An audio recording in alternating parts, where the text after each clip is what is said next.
فرما.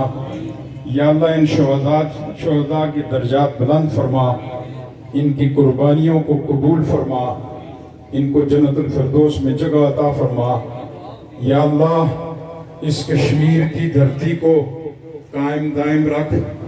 یا اللہ یہ ولیوں کی دھرتی ہے. یا اللہ یا رحیم یا کریم ہمارے اندر محبت، الفت، اتحاد پیدا کر اور اسی طرح قائم دائم رکھ. یا اللہ جو تو خود کہتا ہے، تو قرآن میں فرماتا ہے نحن اولیاؤکم فی الحیات الدنیا وفی الآخرہ وَلَكُمْ فِيهَا مَا تَشْتَهِي أَنفُسُكُمْ وَلَكُمْ فِيهَا مَا تَدَّعُونَ نُزُلٌ مِّن غَفُورٍ رَحِيمٍ.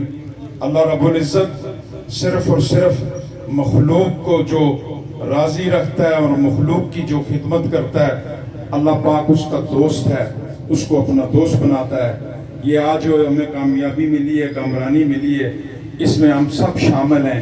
اس میں جس نے بھی ایک ذرا ایک لمحے کے لیے بھی قربانی دی ہے وہ سب اس میں شامل ہیں. میری یہ دعا ہے میرے مالک میرے خالق، اس کو اطاعت کو قائم رکھ. اور یا اللہ اس میرے کشمیر اس دھرتی کو قائم دائم رکھ. اور یا اللہ ان ظالموں کو ہدایت کی دولت سے نواز. اگر ان کے حصے میں ہدایت نہیں ہے، جو یہ مخلوق کے ساتھ ظلم کرتے ہیں، زیادتی کرتے ہیں، تو یا اللہ ان کو صفائے ہستی سے مٹا دے.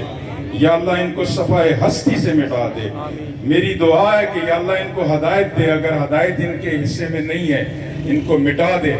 یا اللہ غریبوں کا درد، ان کی سسکیں، ان کی جو تکلیفیں ہیں ان کی تکلیفوں کو دور فرما، ان کی پریشانیوں کو تکلیفوں کو دور فرما.